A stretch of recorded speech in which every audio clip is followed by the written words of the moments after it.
Welcome to The Show Off, the podcast where we make each other sit down, shut up, and watch episodes of our favorite TV shows and then explain, or be forced to listen to, why it's top-tier television. This show is for anyone who has ever wanted to go on endless tangents about their favorite shows, but their friends and family don't want to hear it. We get it. Ditch those losers and come hang out with us instead. I'm Amanda. And I'm Kampy. And this is The Show Off. Previously on the Show Off podcast. We're watching an episode of my favorite show. Yeah. What is it, Amanda? It's Bob's Burgers. It's Bob's Burgers. Bob Belcher runs a struggling burger shop with his wife and 3 children. Mm-hmm. There is going to be some stuff that seems a little wild. Go with it. Okay.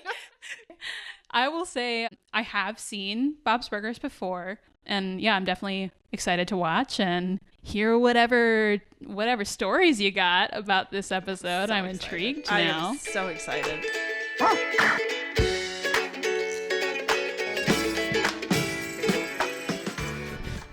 we can just be really weird about it and leave all of this in. I think, no. I am the editor after all. I can do what I want. You can't leave this in. I'm leaving this in. No, it's not allowed. Hi, everyone. All right. Hey, everybody. How's it going on? How's it going on? How's it going? Yeah, you really can't leave this in now. Welcome back to the show. Oh, we're leaving it all in. Welcome back, friends. We're back. It's part 2 of our favorite shows. Mm-hmm. My turn. Kampy's turn. And yeah, let's give a little recap. What are we watching with the people this week? Yeah. Today, we are watching and talking about Bob's Burgers, my favorite show. And specifically, we are looking at the episode, Poops, I Didn't Do It Again. Yes, Season indeed. 10, episode 20. Yeah. Yeah. I am so curious about how we're going to do this because I have seen the show before. Mm-hmm.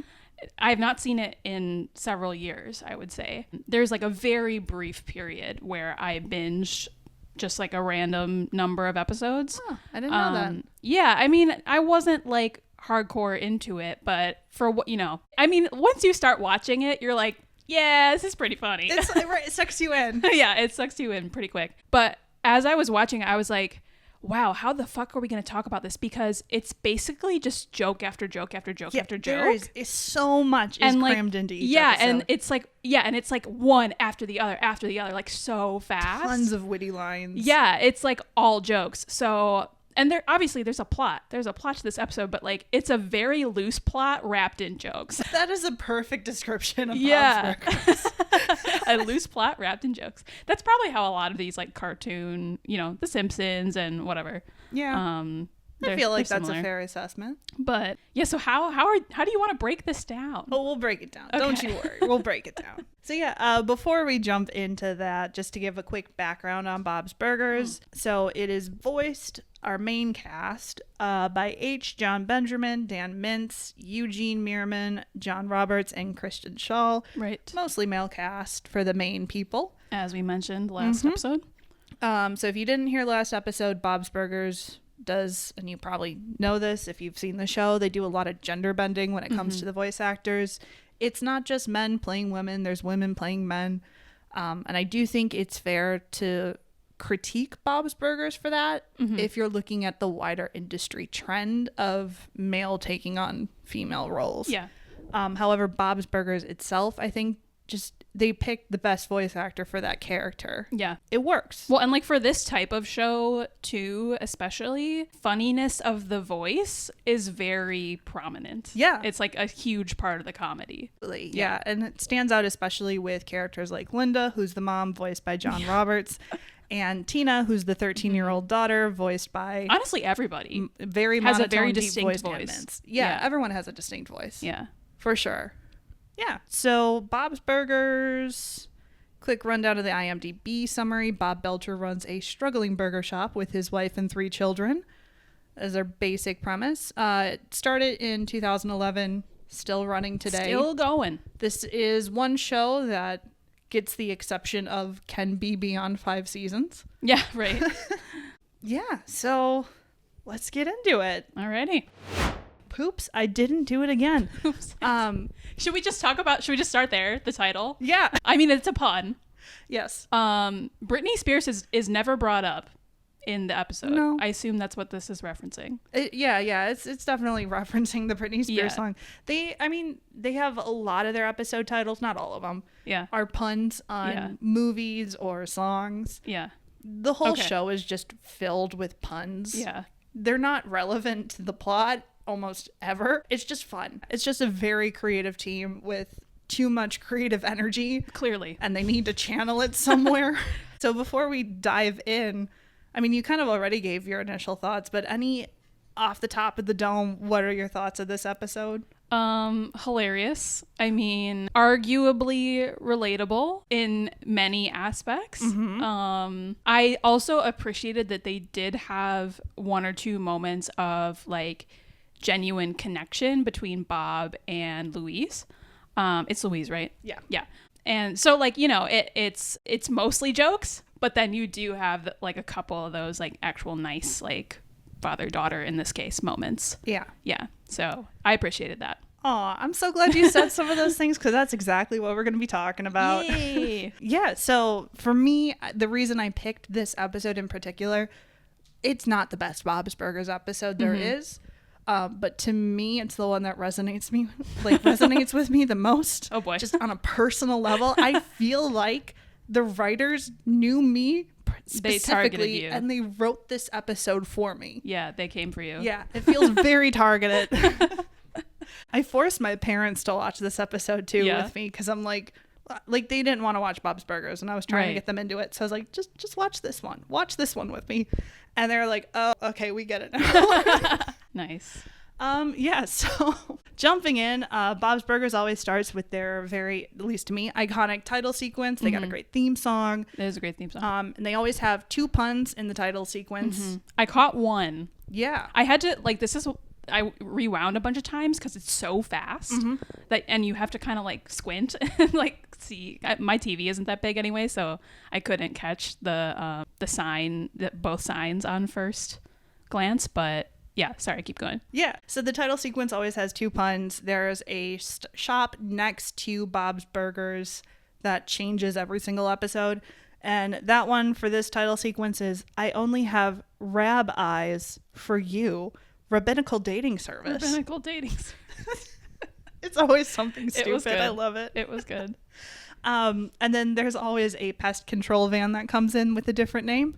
And this one was Exterminator 2 Bugman Day. Okay, I actually didn't see that. I was looking at the other store on the other side. That's the Mortician. His never changes. Okay, because I saw like I wrote in my notes like funeral something. Like I thought that was also changing. So never mind. No, that one's always consistent. Okay, that one's consistent. Yeah. And I didn't look out for the burger board, so sorry, folks. We were missing that one in this episode. I remember seeing it, but I did not write it down. Sadly. Whoops. I'm sure it's in the IMDb trivia. It almost always is. All right, so we start with the pipe of the episode, the exposition dump. Y'all remember what the pipe is? We are at Wagstaff in Miss LeBon's class, who is also voiced by H. John Benjamin. So the same person who does Bob does Miss LeBon's. Oh, really? Okay. And we've all had a teacher like Miss LeBon. Yeah, I can think of a specific one, actually. I think we're thinking of the same teacher. We probably are. I love her. She is so done with it. Yeah, she's over it. She's done with everything. She is not afraid to just say what she's thinking. Yeah. She probably smokes like 3 packs a day. Oh, absolutely. Yeah. And she's just like, she's so confident in herself. You don't see it in this episode as much, but her character is just like, I know I'm awesome and you all can fuck off. Okay. Well, when you're dealing with children that age, that is a good attitude to have. So she is a phenomenal character, and I could talk more about her, but I won't because this episode's not about her. Okay. Noted. But yeah, we're at school. We're at Wagstaff. We're in Miss LeBon's class, which is Louise's teacher. Yeah. And she is talking about the overnight trip to the Wagstaff. The aquarium. The aquarium. Yeah. The overnight trip to the aquarium. And says, because there's nothing teachers love more than not going home. Yeah, right. Again, LeBon's energy. Yeah. There is nothing like it. But the big thing with the overnight trip is whoever got the highest score on the quiz about sharks will get to feed the sharks. Yeah. All right, so here's the first note of, oh my God, this is so relatable to me. Okay. My favorite animal is sharks. It I has did always know been this. sharks. I am obsessed with sharks. Yep. I relate to Louise so much when she gets so excited at the idea of feeding sharks because that is my dream. I will do it one day. Yeah, you can make that happen for sure. I fed stingrays and I swam with sharks. That's the closest I got. Okay. They were little pups and they kept swimming away from me. The sharks? Yeah. It's very sad. I can't relate. They didn't want to be my friend. Anyway, so yeah, Louise, who is normally a very lousy student and puts in very minimal effort. Yeah, I was getting that vibe. Yep, she makes a comment later. If you actually study really hard, you can get good grades. Yeah, wow. Shocker. Yeah. So she gets her quiz back, and no surprise, she has the highest score in the class. She's going to be the one to feed the sharks. She's motivated. Yeah. Yeah. So we transition to the restaurant with Bob and Linda. And this is the second note that I have about, oh my God, the show so relatable to me. Yeah. Linda is singing a lovely song about green stains on the menu and how they don't belong there. Yeah, that was funny. Is that something she does a lot? She just makes like up songs a lot. Okay. She'll just narrate her life through singing quite often. I occasionally do that. Yeah. Me too.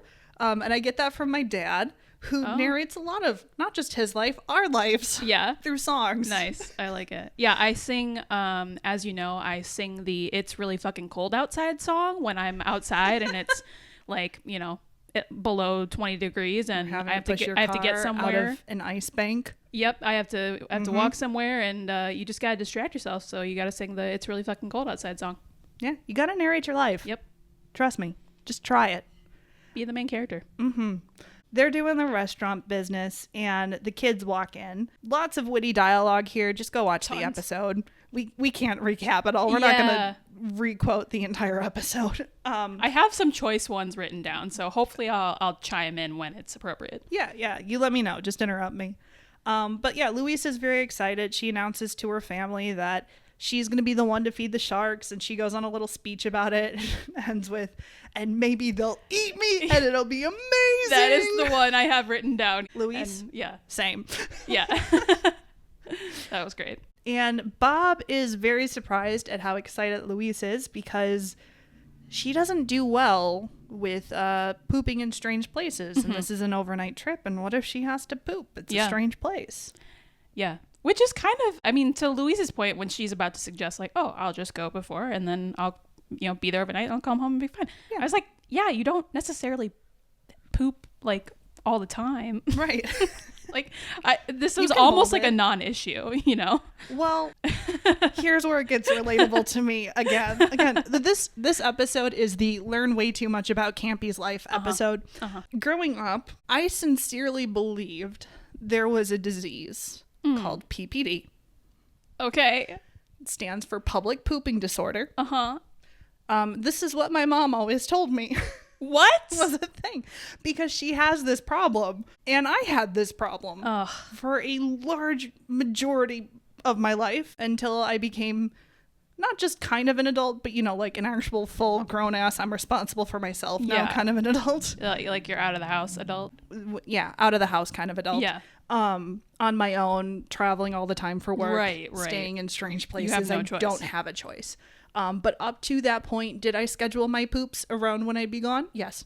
Wow. I had to. Wow. So I relate to this so hard. Yeah. It's a thing. If you don't know, there are people out there who really, really struggle with pooping in public. I still struggle sometimes. Not gonna lie. This is way too much information. I might cut this out.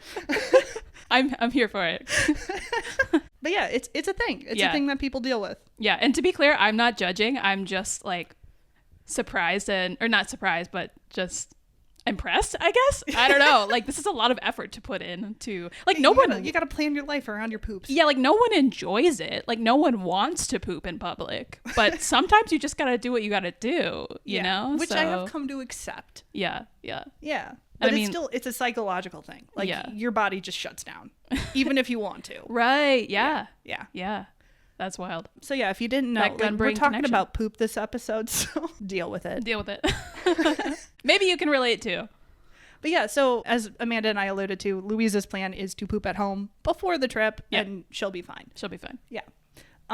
Linda goes on her little speech about how I can poop anywhere. Yeah. They have a whole conversation about where they poop. Yeah. I think, is it Gene? Yes. Gene says it's like a vacation for your butt. Yeah. When he does his best pooping in other toilets. He does. It's He like said other toilets are where I do my best work. That was a good one. I wrote that down. Oh, so many good lines. Yeah. So do you have other great liners from that conversation? There were so many. Honestly, I feel like for every line I wrote down, there were probably 2 more that were just as good, if not better, that I just missed because it was so fast. And I wasn't like, I am a chronic rewinder of television. Like I will like watch something and be like, oh, I missed, XYZ and then rewind it and rewatch it. But with this one, it was just like so fast that I couldn't do that. So. I mean, it's a 20-minute episode and it took me an hour and a half to watch it, to write notes for this. Yeah, right. Because I just had to keep pausing and rewinding. Like the dialogue's so fast. Like they talk fast too. Yeah, it's snappy. Yeah, it's snappy.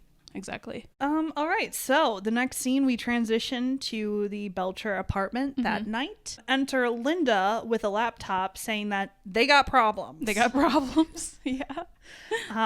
And so this is the subplot of the episode. The B-plot. Yeah. I'm not going to focus too much on it. I'll reference it. It's funny. It's still fun. Yeah.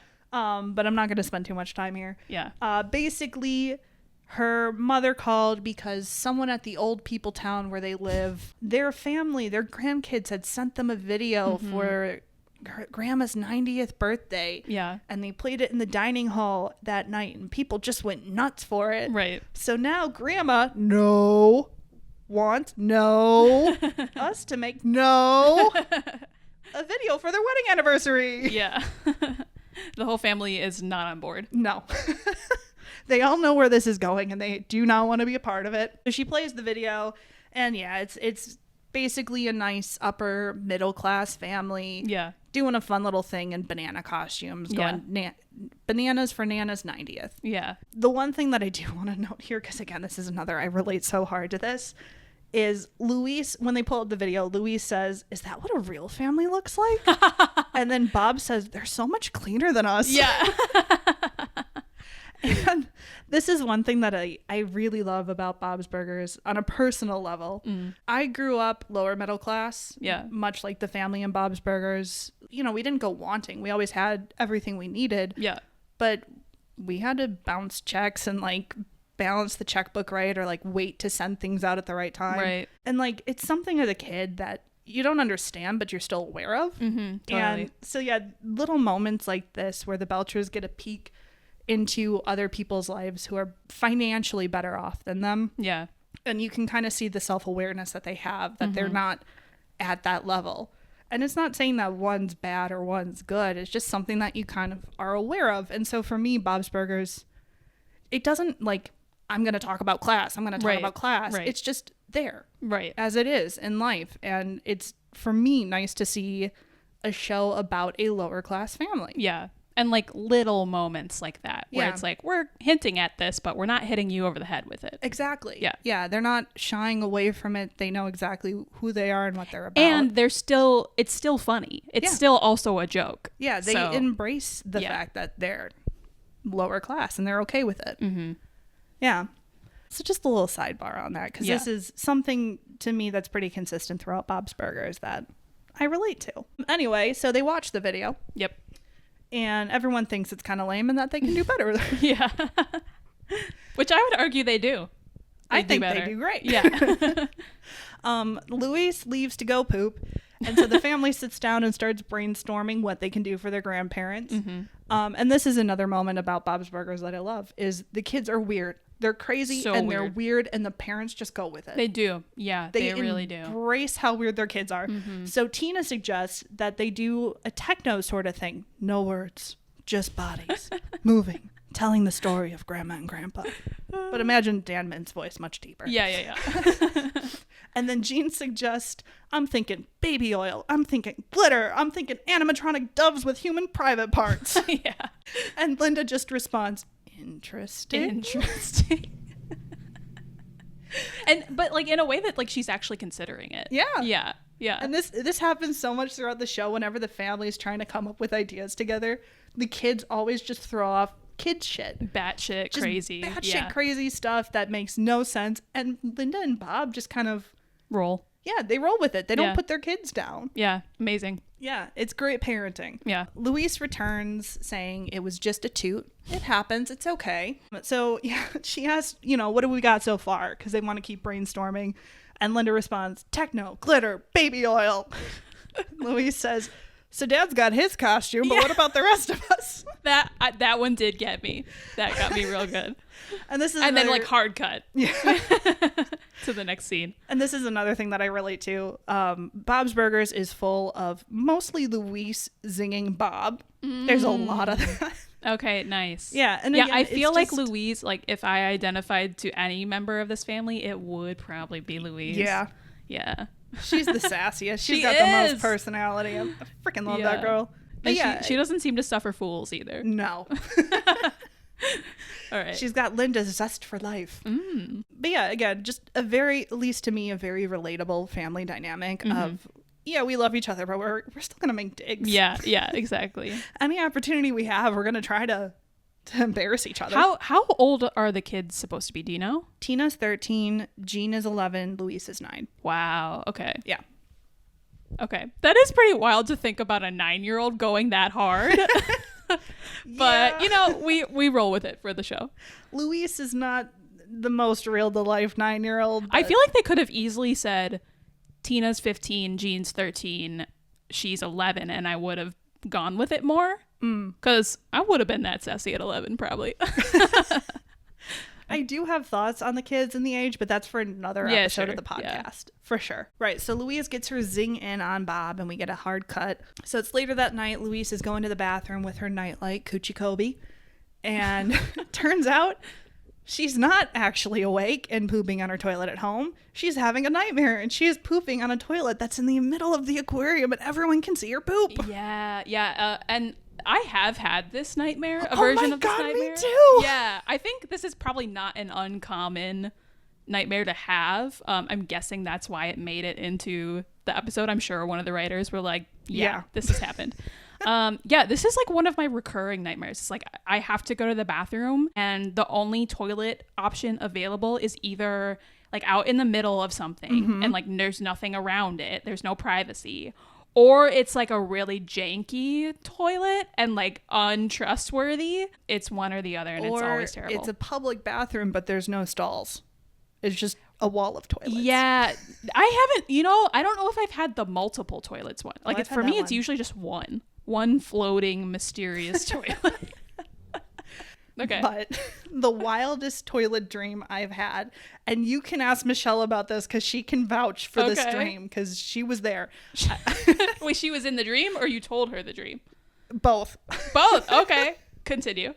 It was when I was a kid. So I was having a sleepover at Michelle's house. Yeah.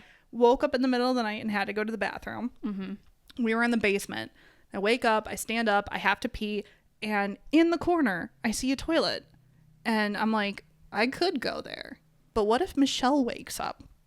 So I start wandering around the basement, looking for another toilet. Can't find one. So I go upstairs, looking for a toilet. I had completely forgotten where the toilet was in her house. Finally find a door that's closed. And I'm like, maybe it's it. And for some reason, I'm like, there's a monster and it's a pantry and there's a monster inside and it's going to eat you. Oh, no. I was so scared. I opened the door. It was the bathroom.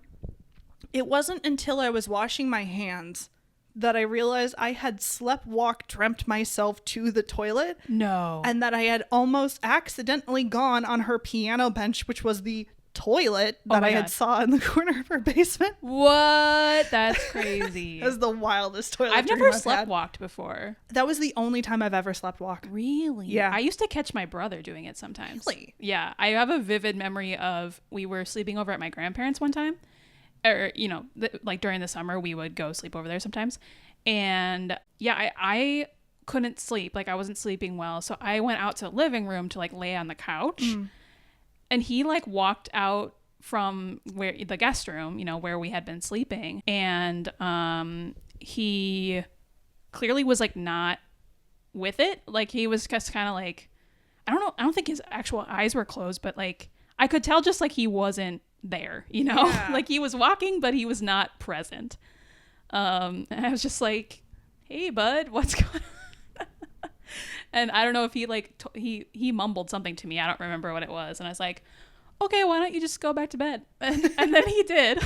I was like, that was weird.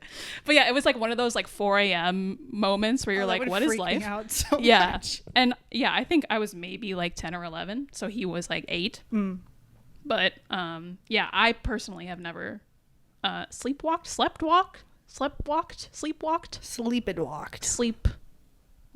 whatever. I haven't done it. Anyway, Rudy, her friend at school in the dream, makes a comment that is just so cutting. Yeah. This must be so embarrassing for you. Yeah. It's so personal. He's kind of a dick about it. I'm not gonna lie. But I mean, he's highlighting the fear that Louise has about pooping in public. It's a very personal thing. That well, and I guess at this point, it's in her head. Yeah, so, and it's absolutely in her head. So it's her. It's her telling herself this in her dream. Yeah. And this is why PPD is real. And psychological. Yeah. Right. So we get to Tuesday and Jean says, no poop for you. No poop for you. Louise can't poop. Wednesday, nothing came out. We don't have to talk about it. Yeah. Thursday, now it's Linda saying, oh no, you couldn't go. It's the day before the overnight trip.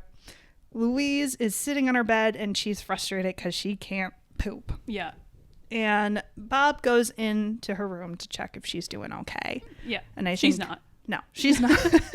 I did also identify with this of like the constipation rage.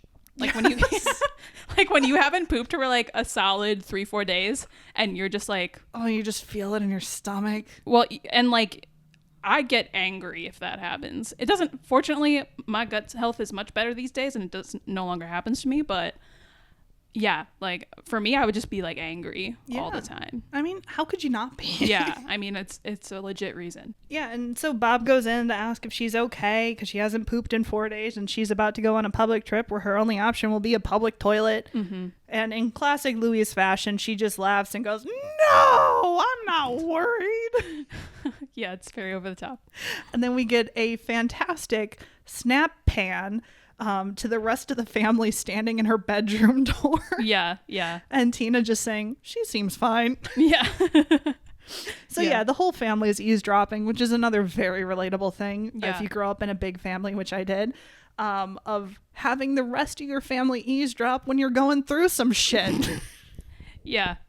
My family did not do that, but we were a nosy little bunch of kids. Mostly, well, there were more of getting you also. into my siblings' business. Yeah, but there was payback. There were sure. 4 of you versus 2, me and my brother, so that makes sense. Right.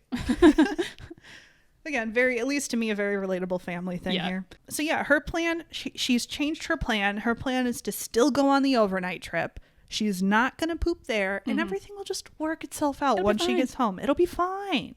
And she says, it might be the size of me. Yeah, right.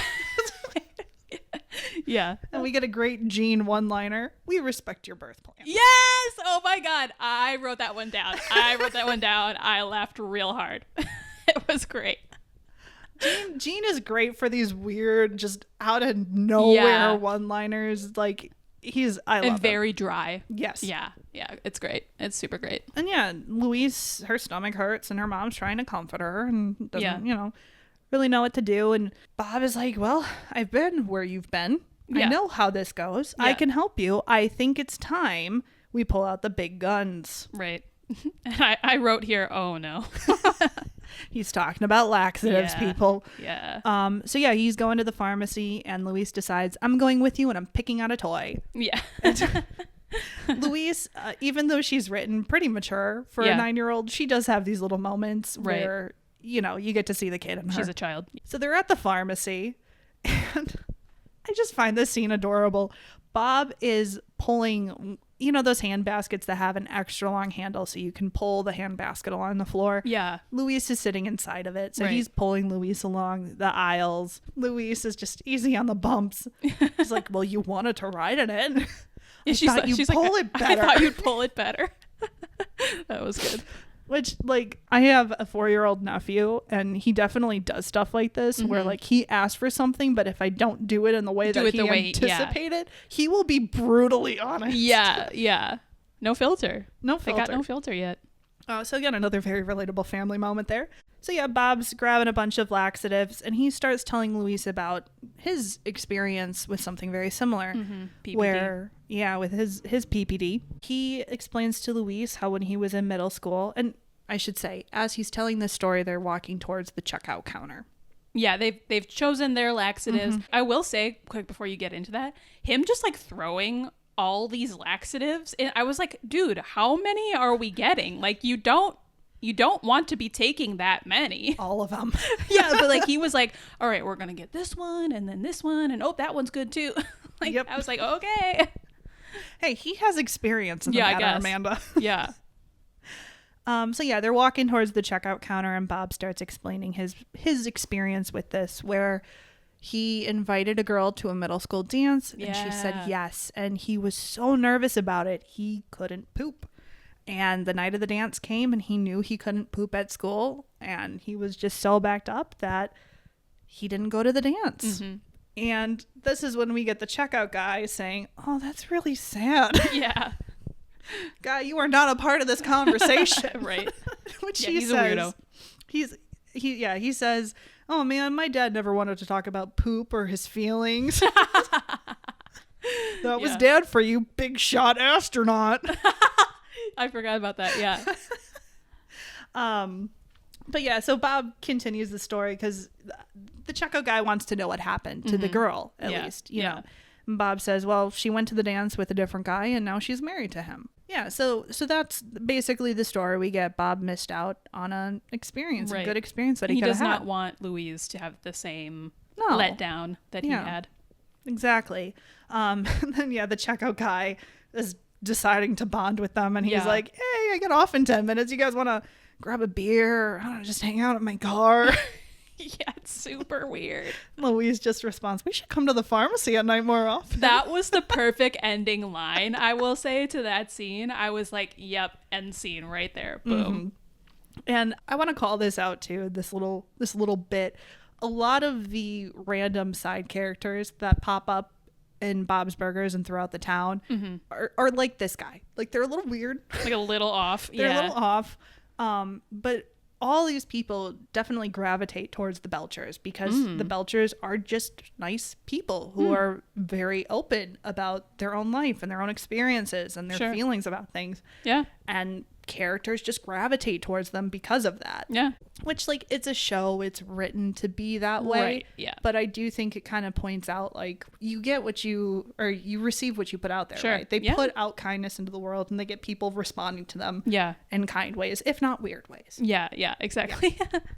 So yeah, it's a show, it's fiction, but it's a beautiful piece of the world that Bob's Burgers creates. I like it. Yeah. All right. So we're back at the Belcher residence. Right, back to the grandma song. Yep. And they're still brainstorming the song. Linda has come up with an idea of, we're tickled as pickles. It's your 50th wedding anniversary. And they're going to dress up as pickles. And there's such a thing as a purple pickle, right? Yeah. Yeah. So, I would argue that there actually is. Is there? Well, because there's purple versions of a lot of green vegetables. So I would assume that there's a purple cucumber out there. We might have to Google this later. We'll have to. But interesting. Sorry, no. You know, because there's like think about it. There's like purple. Actually, I just planted in my mom's garden. We planted a purple bell pepper. What? Right? I have never seen a purple bell pepper in my life. So we'll see if we actually get one. Let me know how it tastes. Yeah, because each color has a different flavor. Oh, yeah, that's true. Yeah. So, you know, it's possible. I look forward to the results of this. Right. Right. Okay. Sorry. Purple vegetable tangent. Purple vegetables. So yeah, Linda has come up with the plan for everything and, you know, we're going to film it on this. And she pulls out an old camcorder. Oh, this line was so good. Do you want to say it? Tina asks if it's a fax machine. I cried. It took me out. Yeah. Amanda and I both grew up in the 90s. Yeah. Amanda, I'm assuming you had a camcorder like this? Oh, yeah. Or, you know, yeah, I think my parents did at one point. Right, yeah. Like just some ancient, heavy... Yeah. But you're you're still shooting video on it for some reason, even in the aughts. And it's like potato quality, but, you know, it's fun. I think we did eventually get a digital camera by, the turn of the century. But I don't know. What do I know? I was like 6. Yeah, just another moment of Bob's Burgers that's very relatable. Yeah. Pulling out the old camera. Because, what year would this have aired? Like, what season are we on now? This probably would have been... Because, what did I say? This came out 2011. This is season 10? The show premiered in 2011? Yeah. So this is 2021. 2021? Okay. That's later than I thought it would have been. But anyway. Yeah. So, yeah, I mean, a camcorder in 2021 is going to be a weird thing. I guess the joke still lands either way. It doesn't really matter. But again, another very relatable moment. Me and you filmed videos in high school. Good Lord. And we had the good fortune of renting like a digital camera from the school library that we could use. Is that what we did? Yeah. Huh. I do not recall, but I believe you. Because I was a library assistant, so I knew all the stuff that they had. Oh, yeah, that's right. Okay. But yeah, before that, so even in middle school for me, I don't think you were in any of my films in middle school. We used our family's old camcorder. Nice. So just that moment of relating Does it still exist in your parents' house? Great question. I think it does, and I think I know exactly where it is. Do you think there's anything on it that you recorded?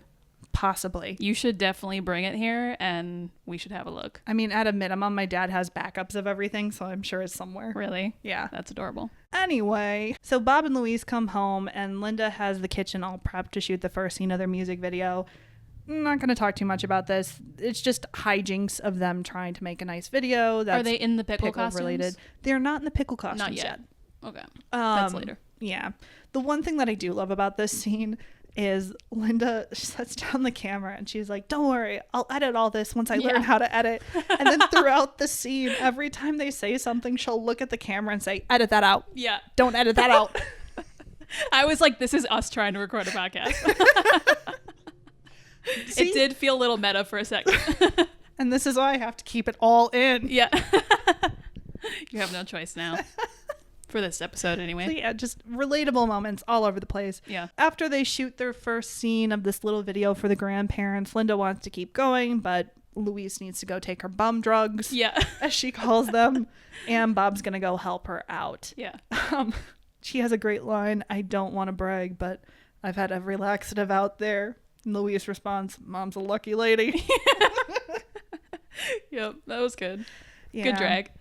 So they're trying the different laxatives and they all taste disgusting and Yeah, at this point, this is a moment where I was like, he's giving her multiple laxatives right now. Like, dude, this is a child, first of all, this is a child. So like, what kind of laxatives? Like there should be separate child laxatives, right? Like you don't give a child an adult dose of laxatives. And now he's giving her multiple doses. I'm like, dude, you're gonna have some problems. I think you're thinking too hard about. I am thinking too hard, but like also, I guess it just gave me anxiety. Amanda being very health conscious, making logical, rational. Yeah, I mean, whatever. Let's move on. But yeah, they're having a sweet, if not slightly misguided moment in the bathroom. Yeah. Where Bob, he's genuinely trying to comfort her and help her out and help her figure a way out of the situation. And, saying like, I know this sucks, but this is just something that people like you and me have to do. This is what we have to deal with. And they have a sweet little hug, but hurts Louise's belly because she's full of poop. Yeah. He's like, oh my God, I'm so sorry. I'm so sorry. That was good. Next morning, the whole family is standing by the bathroom door. Oh my God. Waiting to see if Louise is going to poop. And they're all talking very loud. Very loudly. Yeah, and it's just not working, right? Yeah. There's so much pressure on this moment. Louise can't poop. She's like, ugh. Yeah. It's not working, and Louise is panicking, and she has to go to school now. So fast forward, we are down in the restaurant and Linda and Bob are doing their thing in the kitchen, making burgers. And Linda says, Bob, I've been thinking. That was an approximate imitation of her voice. Thank you. I would say. Bob responds, is this about Inception again? Because we are never going to understand it. I did write that one down. That was real good. I laughed. Again, zingers left and right all over the show. It's so fast. Like, if you guys haven't seen the show, go watch this episode if you haven't already, and like just try and like count how many jokes there are. It's insane. You can't keep up. No, you can't keep it up. It's crazy. Yeah. But yeah, Linda is challenging Bob on whether he's doing the right thing as a parent. Yeah. Because, you know, he's encouraging Luis to go at home and not try other solutions like going in other places. He's kind of pigeonholing her into his experience. Exactly. Yeah. And Linda even says, I think she probably got some of this only go at home stuff from you. Right. Which, hey, in my experience, I got that from my mom. Right. Like my mom psychologically freaking out about how she can't poop at the hotel. Yeah.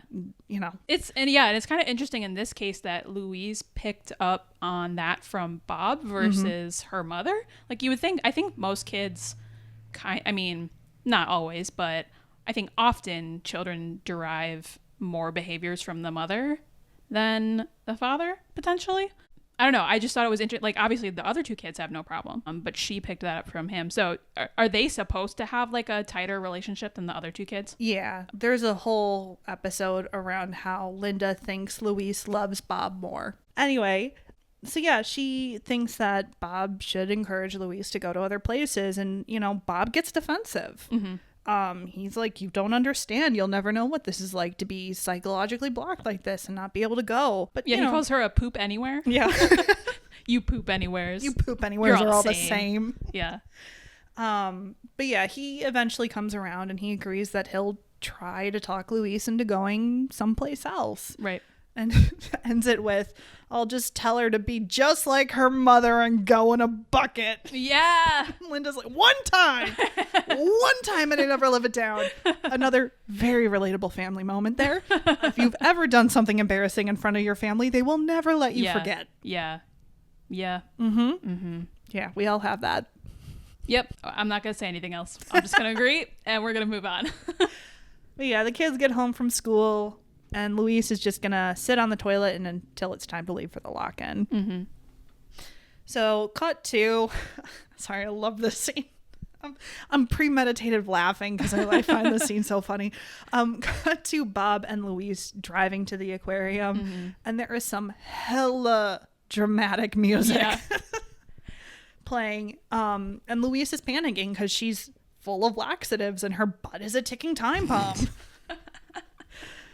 And so Bob uses this opportunity to try and tell Luis, you know, if you gotta go, try going at the aquarium. Maybe it won't be so bad. Like, you'll still get to feed the sharks then. Right. And Luis takes this super personal. I mean, she's frustrated enough as it is. And now her dad, who's been super understanding and supportive, is suddenly changing direction on her. Right. So she gets betrayed. She's betrayed. She's really mad. They're not on the same team anymore. Mm-hmm. And so the music is swelling and it's super dramatic. And she gets out of the car and she slams the door. Yeah. And Bob says, sorry, this music is so intense. I thought classical would be soothing.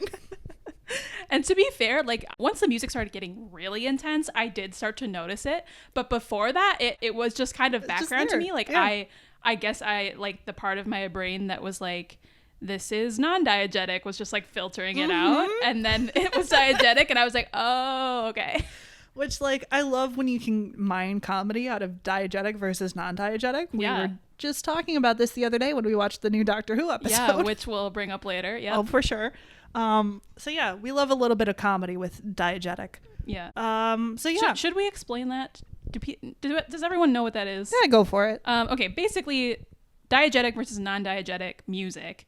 Diegetic music in a film, TV show, on-screen situation is music that is in the story, like music that the characters are hearing. Non-diegetic is soundtrack, basically, like music that we are hearing that is helping to tell the story on screen, but that is not present in the world of the characters. Did I get that right? Mm-hmm. Okay, yeah. So that is diegetic versus... Not just music either, any kind of sound. Right, yeah. Sound, yeah. Yeah, in this case, we're talking about music, but yeah. Yeah, so we're at the aquarium and, you know, Louise is staring at the bathroom doors, debating if she should try to go to the bathroom, and immediately chickens out. Yeah, there's like some girls going in and out of the bathroom. But at least she considered what Bob said. Yeah. Emily, the aquarium lady, who gives about 5 different names, gives a rundown of the night. So we get another little bit of pipe.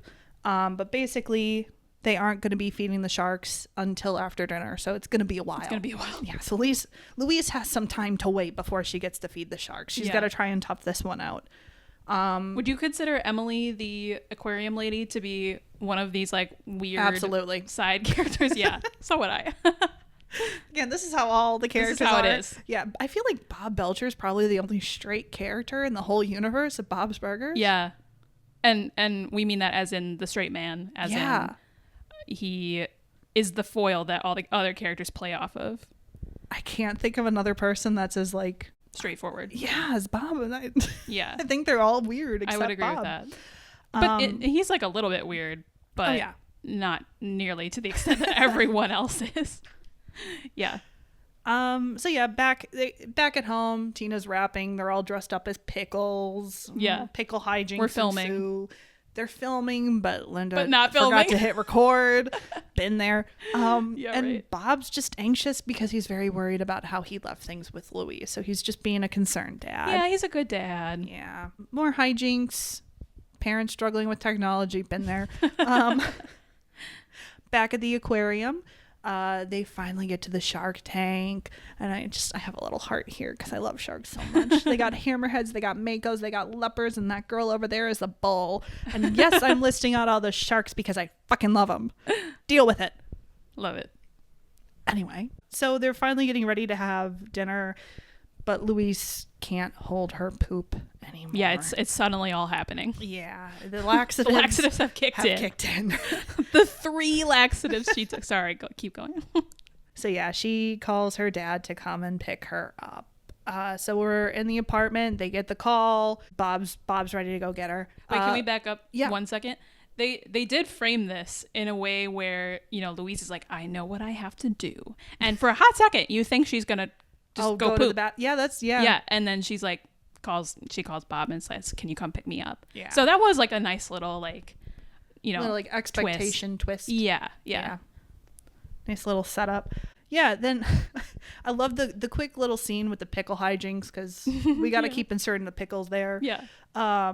Is Linda basically they're trying to film it all. She's like, okay, Bob's gone, Louise is gone, Jean, you have to be your father and yourself, and then we'll put it on the computer somehow, and then I'll edit it, which I still have to learn how to do, and then we'll add music, and we'll somehow send it to your grandparents. And it's at this point where she's like, oh, we'll just make a card. Yeah. Is this at the point? So yeah, hijinks are happening. Jean I think has a line where I don't know if it's when Louise calls Bob, but he says, that's probably Billy Crystal. Yes. And I was so confused. Can you explain this joke to me? I was so confused. I don't know why they picked Billy Crystal. I do not get that reference. Yeah, I was like, don't get me wrong, I love Billy Crystal. I know. I was like, how does this relate to pickles? How does this relate to filming a weird little sketch? Like what? Jean does often make a lot of obscure pop culture references, though. Okay. Mostly centered around music, but yeah, like that's kind of Jean's thing, is the weird pop culture stuff. Okay. So that wasn't necessarily my issue. It was like random. I don't know why they picked Billy Crystal. Okay. I do not get what the if reference is. If you know what the connection between Billy Crystal and pickles is, please let us know, because that joke totally flew over my head. Unless it's like somehow related to When Harry Met Sally and how Sally has pickles on the side. I don't know. Maybe that's a pretty loose. It's the best guess I got. That's better than anything I could come up with. So we'll roll with it. If you know, leave us a comment, please, because we're curious. Yeah. Linda and the kids decide to go get ice cream instead. Yeah. Which again, great. She's like, nah. Great parenting moment. Yeah. Yeah. So Bob shows up to the aquarium in his pickle costume. He did not bother changing out because he had to run and get his daughter. That was good. Louise says, totally cool that you wore that. Way to keep a low profile. Yeah.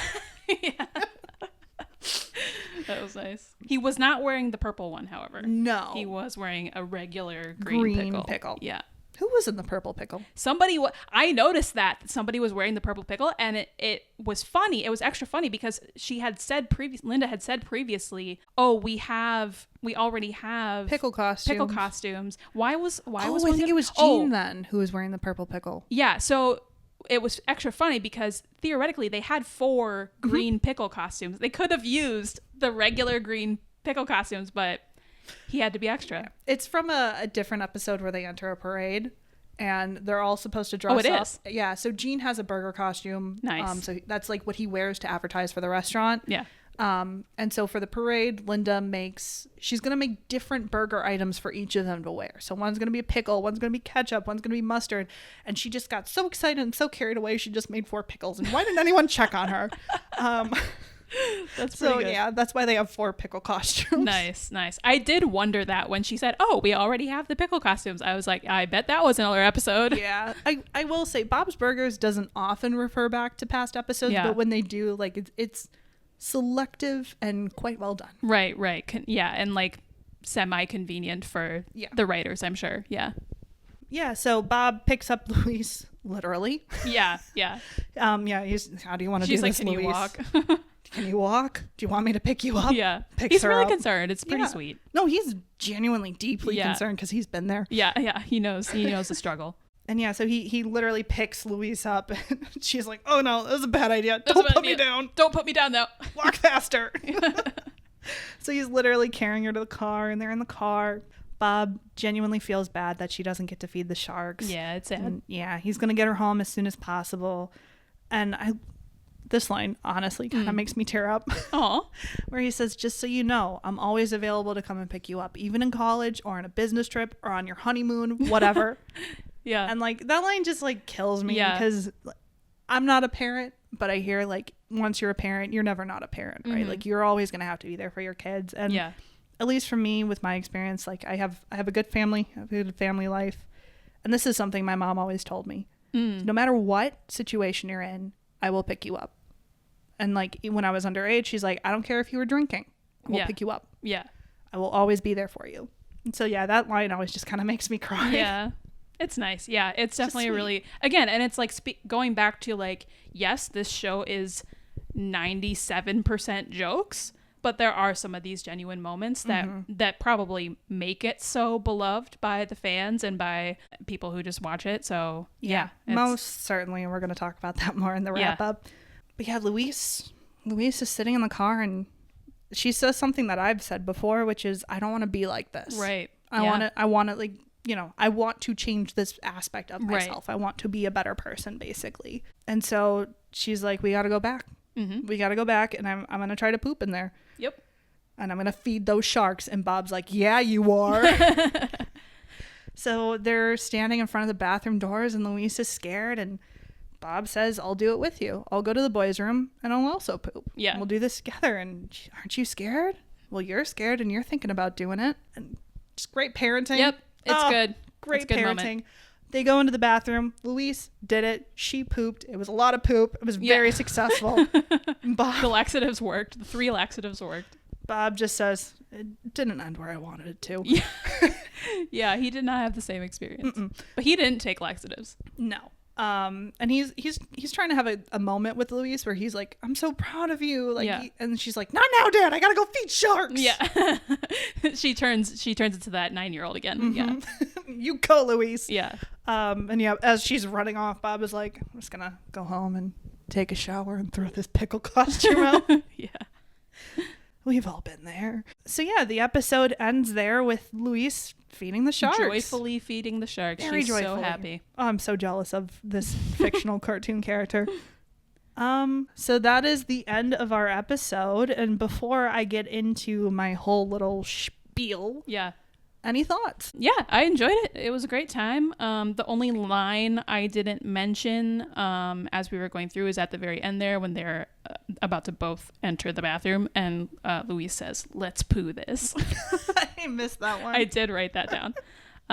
Again, puns. Just puns. Puns on puns on puns. Everywhere. Jokes on jokes on jokes. A great time all around. I can see how you could easily binge like 10 episodes of the show in a night. Like we said, I think before, it's like 22 minutes long. Yeah, I mean, just a fun time with also some genuine heart, which is great. How do I want to break this down? I think the one thing that I'll start with, because this is at least for me, what I love the most about this show. I mentioned before that, you know, it's a representation of a lower class family.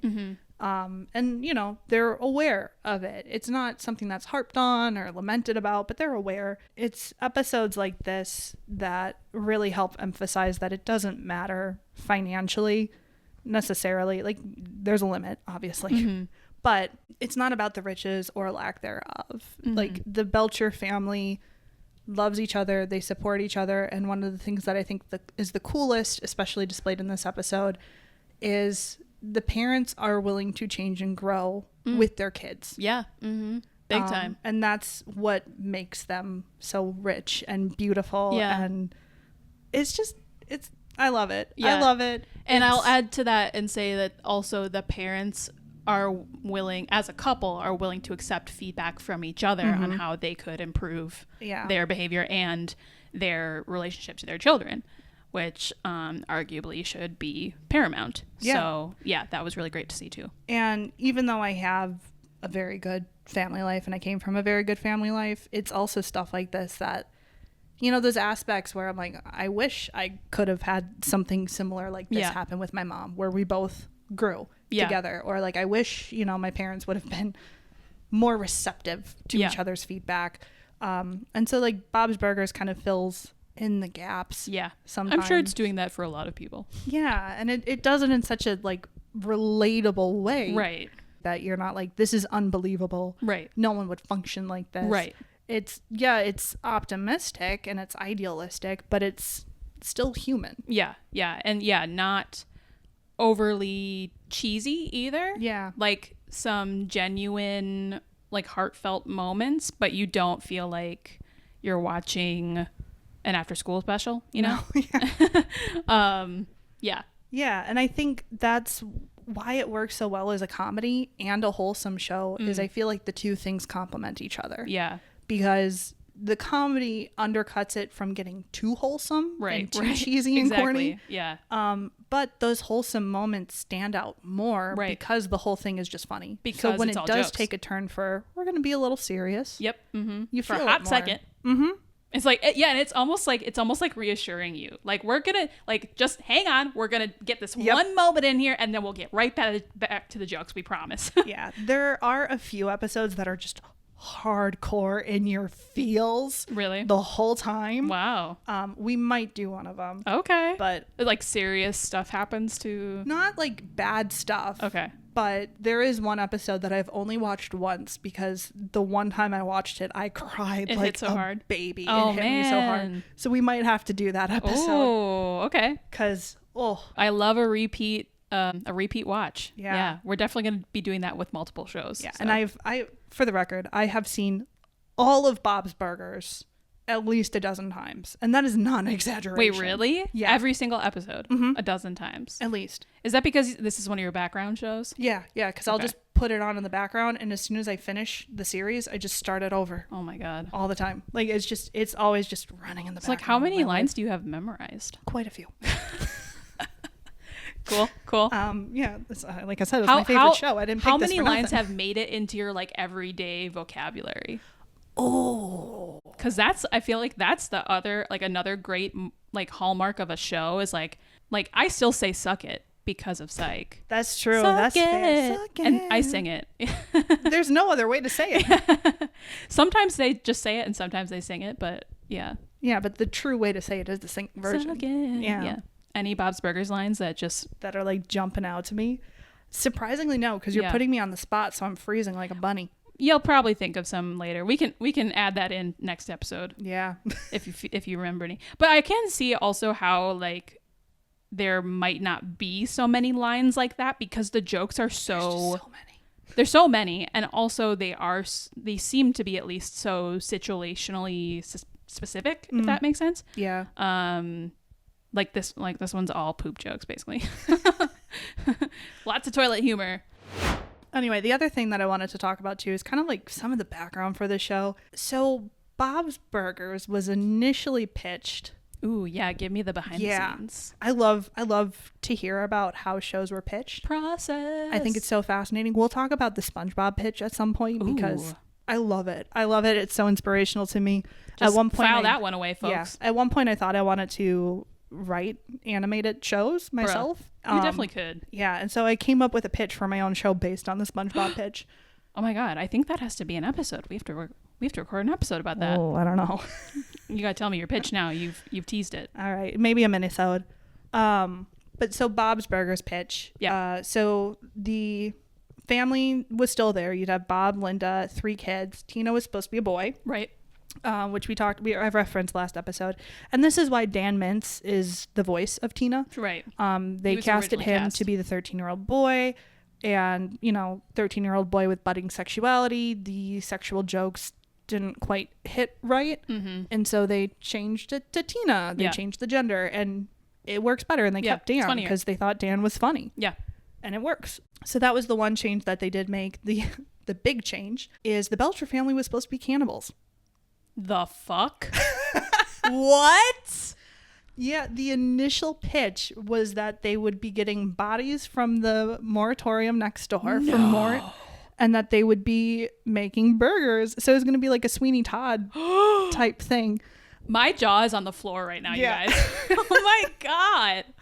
And the very first pilot episode of Bob's Burgers references this because Louise tells her class she's doing a show and tell. And she's trying to amp up that her life is more exciting. Yeah. So she tells the class that the burgers are made from human meat from the moratorium next door. Nice. And then the episode is about them getting inspected by the health department. So was that pilot was the original pilot and then they pivoted, or that was just a reference to the fact that... Yeah, it's just a reference to the initial pitch. Wild. Yeah. Wow. Which is even more wild knowing more about the vision that what's his name, Lauren Bouchard had for the show. The creator. Yeah. So he is the creator of the show, and he wanted a show that was very centered on people being nice to each other. Okay.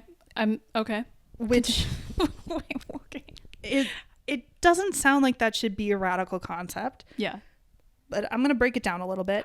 To be clear, I was laughing because I was like, how does that fit in with the cannibals? Yeah, that's why I'm like, what? Yeah. How? But we'll get into it more. Yeah. Because, I mean, what the show actually is does reflect what Bouchard had said he set out to create. Mm-hmm. So, Nerdstalgic does a really, really good video breakdown. That's a YouTube channel, if y'all don't know. Thank you. Yeah. YouTube, Nerdstalgic, does a really fantastic video about Bob's Burgers, so I'm going to be referencing some of the stuff that Nerdstalgic talks about. Nice. Just because they do such a good breakdown. Yeah. I got to check out more of their videos. Yeah, so I'm stealing a little bit of content here, but adding my own twist, steal like an artist, baby. Yeah. But definitely go check it out. So most family dynamics in TV for a good chunk of the last decades. Yeah. Basically since TV became popular and mainstream. Yeah. Most family dynamics are very dysfunctional. Yep. So this starts all the way back with the honeymooners, as Nerdstalgic points out, and progresses through a lot of mostly animation. And so you think about shows like Family Guy and The Simpsons and American Dad. Sure. You have Rick and Morty. You have a very dysfunctional family. Okay. Where a lot of the conflict is driven by them being mean to each other, trying to one-up each other, or what have you, right? The family is a conflict machine. Okay, so dysfunctional families, specifically in animated shows. Mostly in animated shows. Not that there aren't dysfunctional families in live action shows. Live action. But I immediately thought Brady Bunch, they're not supposed to be... that is sort of your classic TV family, right? Yeah. They're not supposed to be... I don't really know it that well, but they're not supposed to be dysfunctional, right? Right. It's supposed to be very sort of average. I haven't seen that since I was a little kid, so I can't remember. I know. Yeah. The other very, very common thing with animated shows is the bumbling idiot dad. And this is something that's always bothered me for a really long time about television, is the incompetent dad. He's just an idiot. He doesn't know what he's doing. The wife is the one who's really understands what's going on, and he just gets to bumble around and be stupid. In the end, he's still the one who gets the reward, or he gets the sweet moment of redemption because he's still charming. Right. And individually, is there anything wrong with this? No. If you enjoy The Simpsons, you enjoy The Simpsons. It's a good show. But again, as an industry trend, it's just a boring trope. Right, exactly. It gets repeated and then it's not fun anymore. And frankly, I find it insulting to men. Yeah. Like, yeah. Just because, like, if Dads you're always specifically. showing this representation of dads being stupid. Yeah. No. I'm sorry. That's not how people are. Yeah. And yeah, I just find it a boring trope. Right. I'm done with it. And Lazy writing. Lazy writing. Yeah. And again, that focus on the family being the conflict machine, that dad being a bumbling idiot is part of that conflict machine. Yeah. It's part of the formula. And studios don't like taking risks. They like formula because they know it works. And so Bob's Burgers gets pitched and picked up, and the studio was worried about how much they loved each other. This is an actual note from the studio that they didn't think there would be enough conflict between the family because they all liked each other too much, which is fascinating. And I think what Bob's Burgers did wasn't just break the mold of we're going to do something different. We're going to show you a competent dad who genuinely loves his family and supports his family. Right. And he's not the smartest guy in the world, but he works hard. Yeah. And he tries and he learns. Yeah. So you break the mold that way, and then you show that it can be successful. This is a hugely popular show. It's very successful. It's been running for almost 13? 13, 14? yeah, going on 14 years. Yeah. That's a long ass time. Yeah, people like it. It resonates with them. And the thing that I like, sorry, I'm bouncing all over the place. Okay. Yeah, like Bob as a character, I think, is a fantastic example of like healthy masculinity. Yeah. Yeah. Like we don't get a lot of, I mean, we are getting more examples now of healthy masculinity. Yeah. But it's harder to find. I mean, there's a reason that Lord of the Rings is used so often as an example. Yes. Because it's one of the only examples. Yeah. Yeah. But yeah, so you got Bob just being a healthy example. And then the thing too that I think is really groundbreaking about the show is because the family unit is not necessarily the source of conflict. You get different stories with different issues, different challenges, and different solutions. Yeah. These are new. And everybody gets their own, Yeah. like different, issues to deal with. Yeah. Yeah. And just, having watched all of the show so many times, like, yeah, you get different situations where each of the family members has a problem. Yeah. And they, as a family, help each other out through those problems. And it's just so refreshing, for me at least, to see content that's new. That's different, that's still dramatic, but it's not over the top. It's grounded in reality, but there's still conflict. There's still challenges, and they overcome them. Right. It's still engaging. Yeah. You and don't showing need this a like dysfunctional supportive family. Yeah. Showing a supportive family instead. Yeah. Yeah. Yeah. Sorry, I want to make sure I didn't miss anything in the notes. Oh, the other thing that Lauren Bouchard said too that really captures the show, and something that also resonates with me about the show, is he said he wanted to capture the pressure of when you love your kids, but you know that every moment you're not working could be the nail in your coffin. Woof. Yeah. Ouch. And again, having grown up as a kid who, again, I didn't lack for anything. I had everything I needed, but my parents worked a ton and they had to, and they loved us and they were supportive, but they had to. Yeah. And knowing that stress and the challenge that comes with it. Again, not something you see represented in TV very often. Yeah. Yeah. So I'm guessing that was his background as well. I'm assuming. I don't actually know. Yeah. But I'm assuming. It sounds like he's speaking from experience. Yeah. Like, how could you know that unless you lived it? Right. Yeah. Yeah, so that's Bob's Burgers. I do want to point out a fantastic irony is my second favorite show is Always Sunny in Philadelphia, which is the polar opposite to this. Yeah. And then other topics for next time, just because I need to talk about them. Okay. And so I need to voice that I need to talk about them. Do it. Okay. We are going to have to talk about at some point Bob and Linda's relationship and like relationships in TV in general. Because I got thoughts. I got so many thoughts on that. Oh yeah. And then also just talk about the kids and the sibling relationship and representations of children in TV and animation, and how that's done, because I got thoughts on that too. Yeah, those are both juicy topics for sure. So I'll have to come back to those. Yeah, you'll have to think about your second favorite Bob's Burgers episode for the next one. I guess you said this wasn't necessarily your favorite, but it was the most Hashtag relatable. It's not the best episode. Not of the best. It is probably my favorite episode. Okay. But it is not the best. I recognize it's not the best. Yeah. That's okay. It was a great episode. I had a fun time. And yeah, like you said, like when you break it down this way, there is a surprising amount of stuff to dive into. And yeah, like the different family dynamics. And yeah, I mean, I think especially with this family of 5, and you just have kind of the same with the Leverage family, actually, like a family of 5. Yeah. And you have so many different dynamics between all of the family members. And I think here I am relating our shows together again. In this case and in the case of Leverage, like every dynamic is interesting in its own way. And that is so crazy entertaining. So, and they do that where they're constantly changing like who's helping who throughout like, the whole show. Yeah. Like it never gets stale. Oh, wow. It's so good. It's so good. And then you get to see them grow, and it's I love literally the exact same with Leverage. That's hilarious. I love wholesome television, and I love Always Sunny. Deal with it. You can have both. Have your cake and eat it too. Anything else? No, that is my wrap up for now. Alrighty. Okie doke. Let's do some ratings. Do you want to go first? Sure, I'll go first. And you said you had 2, so I want to hear both. Oh man, okay. Okay, sweet. All right.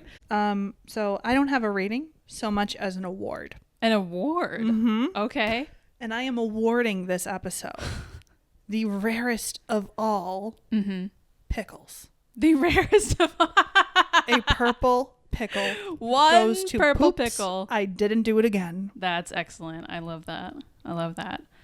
We might have to bring that one back at some point. The purple pickle award? Yeah, that to me is like a true standout of an episode, you know? Yeah, like they get the purple pickle award. The purple pickle award. Yeah. Ooh. Should it be a thing? You guys tell. I think it should. And we shouldn't tell each other when we're picking an episode that's a purple pickle episode. Well, yeah, I guess that brings up the question, is every episode to us that we're picking a purple pickle episode? No, not always. No, because I wouldn't say the berry episodes were purple pickle episodes. Okay. That's fair. Yeah. All right. Okay. My rating is in the traditional style. I do not have an award. But I'm going to give this episode 2 out of 2 rabbis in love from the rabbinical dating service. Aww. Choose your gender, choose your orientation, whatever. Because we had a whole discussion about rabbis can be women sometimes. And I'm assuming rabbis can be non-binary. So yeah, whatever your imaginary love story is around the 2 rabbis in love. That's the award. That's the rating. Yeah. Sorry. And to be honest, I did have another one, but I totally spaced it. Oh, that's okay. Yeah, I like your rabbi one. That's a good one. That's good. Okay. Shall we move on to our teaser for the next round of the show off? Transition noise. Yeah. Here we go. All right. So next time on the show off, we're doing a new round of the show off. And this one we're doing the same show. The first time we're doing the same show, but picking different episodes. And we had always planned to do this. I'm hyping you up a little bit, guys. I gotta drag this out. I mean, you're so excited. I'm so excited. You cannot contain yourself right now. Yeah, we always planned to do this, but we decided to move it up. I mean, we already mentioned actually the show earlier in this episode. It might have gotten cut, but we decided to move this one up. Nothing, Amanda. Nothing. Nothing. Cutting room floor. No of this episode. editing. We decided to move this up a little bit because the brand new season 1, sort of the newly rebranded Doctor Who is airing on Disney Plus. That's right, y'all. Buckle up, grab your sonic screwdrivers and your companions because we're doing our favorite Doctor Who 2005 series episodes. I feel like that was copywriter in action. Thank you. Thank you very much. I am reading off some notes, but it was too fantastic of a announcement. I'm prepared for this one. Yeah, I'm super stoked. I would say, if I'm being real honest with myself, I'd probably say Doctor Who is my second favorite show after Leverage. And yeah, it's really hard to choose an episode of a show this long. I have, for context, I have seen all of New Who. Can I pick an old episode? Like a original series episode? Yeah. You could. How much have you seen? I didn't know you had watched any of it. That's my introduction to Doctor Who. Is really? Mm-hmm. I got my wisdom teeth out, and I found Doctor Who on, not YouTube, but... Because you watched it before me. Yeah. Yeah. One of those websites that wasn't YouTube, that was like trying to compete with YouTube. Proto-YouTube? Yeah. Daily Motion, maybe? Oh, man. Yeah, someone had uploaded all of Old Who onto that, so when I had my wisdom teeth out and I was all oxyed up, I just watched a shit ton of classic Who. I bet that was wild. That was a trip. Not as trippy as going to the Devo concert on Oxy when I broke my nose. Wow. That was trippier. Wow. Yeah, that sounds crazy. Yeah, you could, I suppose. All right. I'll think about it. Yeah, we'll think about it. I will not be, because I have not seen any of Classic Who. We're doing Doctor Who.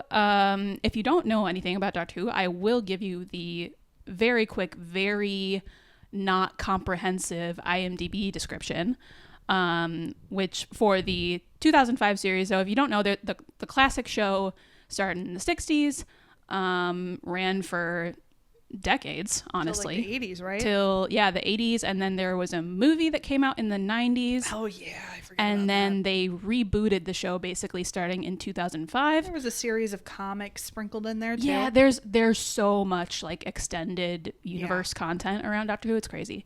Yeah, so the quick IMDb description is the further adventures in time and space of the alien adventurer known as the Doctor and his companions from planet Earth. So yeah, basically it's a sci-fi action adventure romp of a good time. Mm-hmm. It's very silly. It actually, you know what? It alternates between very silly and very insightful and very dramatic. I mean, it does what sci-fi does best, which is... sometimes it just throws everything at the wall and sees what sticks, right? Like, yeah. Sometimes it is just outright outrageous and goofy. Yeah. And sometimes it's pretty, like, serious shit that makes you think about life on Earth. Making some serious commentary about humanity and the world we live in and... what sci-fi does best. Yeah, yeah. The era I'm going to go into, and I'll preface this, for those of you who do know the show, I am a Moffat era Who... girly. Okay, I do not apologize for it.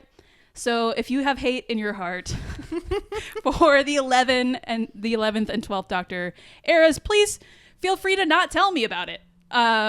Except for Kampy, who I'm like giving you this look like, excuse me, who is going to have to explain herself to me, because she does in fact have hate in her heart. I do. For this era. Although you haven't seen any of 12. I haven't seen 12, so I can't judge 12, but yeah. I am not quiet about how much I don't like 11. Which is just hurts my soul. I can't explain to you guys. It's so sort of I'm sparing you. I'm not choosing an 11 episode. Yeah. I'm choosing a 12 episode. Thank on purpose. You for that. Because I know it would just be a struggle for both of us. It was hard for me to get through the 11 seasons on this rewatch, and you know it. The only reason I finished. Yeah. I'm not even done yet. You're not even done yet. I'm not even done with 11 Come on, yet. bitch. The only reason I'm making my way through 11 is because you forced me to sit down and watch it again, which I appreciate. Yeah. Because I do want to get on to 12. Yeah. Because mostly I just want to get on to Jodie Whittaker. Yeah. But I would never get through it if it wasn't for you. Yeah. It's such a tragedy, you guys. But yeah, I mean, Doctor Who is one of these shows that I guess promotes very strong opinions in people. And so I have no like particular disdain for any of it. I think there's merits and drawbacks to all of the different eras, including the particular eras that I enjoy, which are mostly 11 and 12. But yeah, I'm just gonna say like we're keeping it chill. What? If people don't know what we're referencing when we say era 11, era 12, era 10, it's each iteration of the Doctor. Yeah. So the Doctor, when he dies, regenerates into a new Doctor. So a new version of himself. In terms of filming, they just, replace the actor or actress with a new actor or actress. So we get different people playing the role of the Doctor. So thus far, there have technically been 15 Doctors, most of whom are men, one of whom is a woman. Jodie Whittaker. But yeah, if you have a strong opinion about the episode we're going to talk about, you can... It's okay. You don't have to listen. You don't have to contribute. We'll just be here for the next one. You're just like setting this up. I'm so curious. Listen. Now. Actually, you know what? Interestingly, I'm just gonna keep going. Like the season I'm choosing from is season 8, which is a very divisive season, I would say, among the fans, at least when it came out. I feel like it's maybe a little bit less divisive now. The episode I'm choosing is probably, however, the most well-liked episode of that entire season. So, sorry. I need to do a quick Google. Hold on. What? Hold the phone. What? Or maybe you know this. This was around the time of Sherlock, right? A little bit after. Well, maybe concurrent. Yeah. Why? I'm just wondering about the timeline of this season with the Sherlock season 3. This particular episode, so season 8 was, I think, 2014. That's when season 8 aired. Okay, yeah, so around the time of I think that was Sherlock season 2 or 3.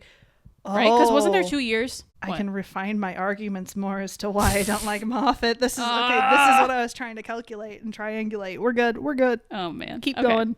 All right. So yes, nonetheless, Kampy's trapped here. She's Yes. forced to watch and listen to me talk about this episode, and we're going to be watching Doctor Who Series 8, Episode 4, which is titled "Listen," written by Stephen Moffat and directed by Douglas McKinnon, starring Peter Capaldi as the 12th Doctor and Jenna Coleman as Clara Oswald, who is the companion at this point. Also, my favorite companion, for the record. And I don't actually think you'll hate this one. I think you'll like this one. It is one of those standout sort of... I mean, a lot of Doctor Who is serial, meaning like one episode leads into the next. Mm-hmm. But I would say this is one of those like standout solo episodes. Combination of serial episodic. It does both. It does have some procedural elements to it almost. Oh, yeah. Like there's always an adventure. There's always an alien or some kind of danger is happening. And it's usually wrapped up by the end. Yeah, so procedural in that sense. Yeah. But other than that, it is, again, kind of like I was talking about with Leverage, where the writers for Leverage were talking about how they do mini movies every week. Kind of similar concept with this show. Yeah. Like it's almost a mini movie every episode. Yeah, because you're on a different planet every episode. Yeah, so different planet, different time. Different aliens, so you have different special effects all the time and costumes. No kidding. Different special effects. Yeah. I mean, the special effects ranging from 2005 until now, let me tell you. We'll back it up even further to the classic. Yeah, right. But even just... There is a reason some of the most classic Doctor Who alien monsters are so cheesy looking. Right. You can thank the 60s for that. Yeah, exactly. But even 2005... Yeah.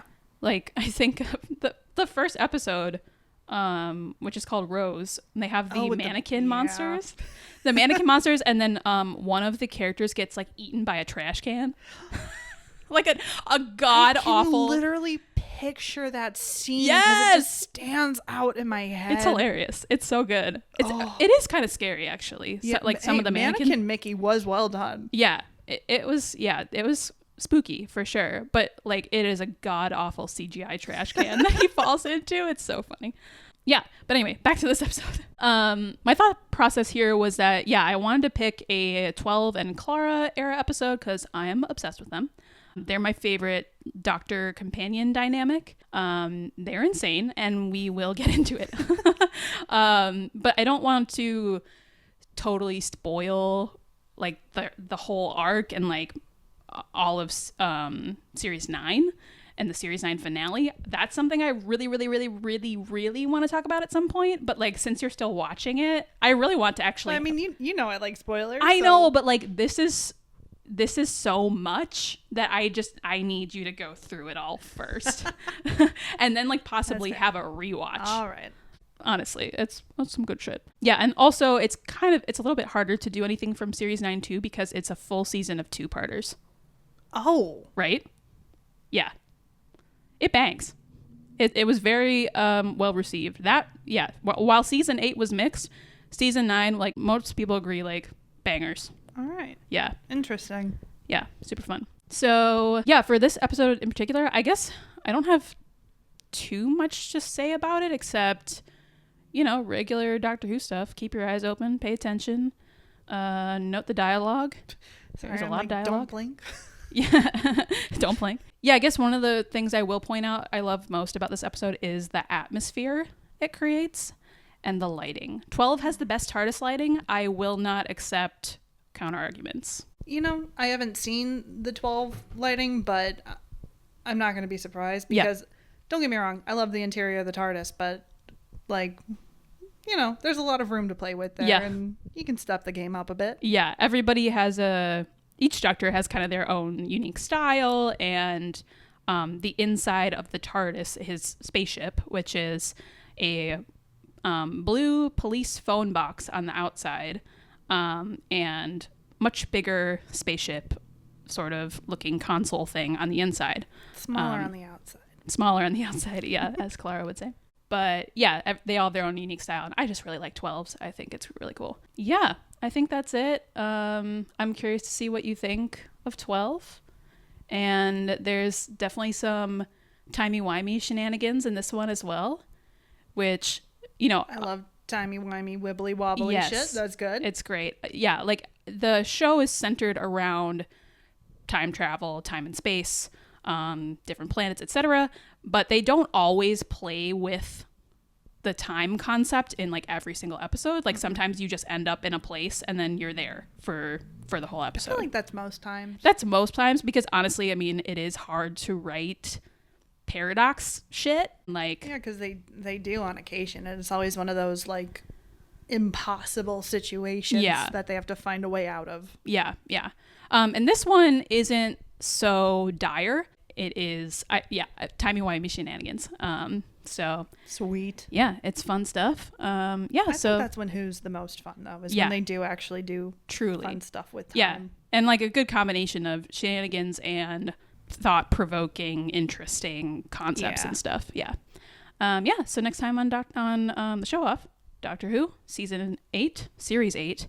They say it differently in the UK. It's annoying. The Brits for you. Yeah. Series 8. They have to be special. Where we speak right. Right, exactly. Yeah, we're right. They're wrong. We're joking. Series 8, it's episode 4. It's okay, guys. I have friends who are British. I can make these insults. Yeah. We're joking. We're literally joking. We're so joking. So yeah, Series 8, episode 4. Listen. We would love it if you watched along with us and left us a review sharing your thoughts on the episode, so please do so. And yeah, please tell us your thoughts on Bob's Burgers as well for this episode. So we love hearing from you guys, and we'll see you soon. Catch y'all on the flip side. Bye. Bye. Thanks for listening to this episode of The Show Off. If you enjoyed this one, go ahead and leave us a 5-star rating on Apple Podcasts. And give us your review of our episode pick for this week's pod. You can also email us at theshowoffpod@gmail.com. See you all next week.